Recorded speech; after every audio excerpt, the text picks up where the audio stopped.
ঘটনাবহুল ৭ November আজ।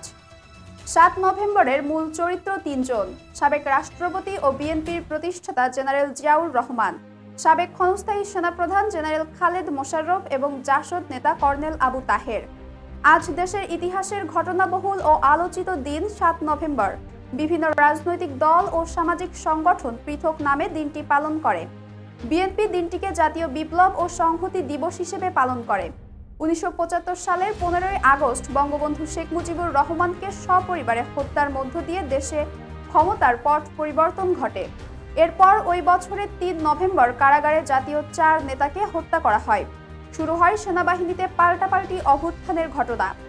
এসব ঘটনার এক পর্যায়ে তৎকালীন সেনাপ্রধান মেজর জেনারেল জিয়াউর রহমান বন্দী হন। ৭ নভেম্বর এক অভ্যুত্থানের মাধ্যমে তিনি মুক্ত হন।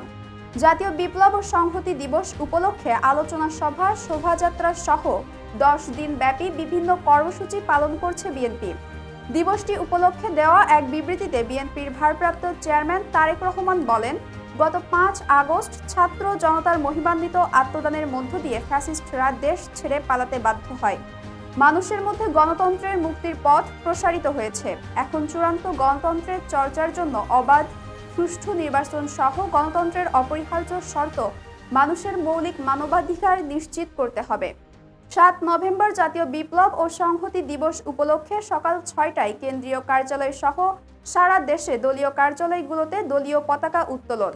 সকাল ১০টায় দলের প্রতিষ্ঠাতা জিয়াউর রহমানের কবরে পুষ্পস্তবক অর্পণ ও ফাতিহা পাঠ এবং ৮ নভেম্বর শুক্রবার রাজধানীর নয়াপল্টন থেকে বর্ণাঢ্য শোভাযাত্রা হবে।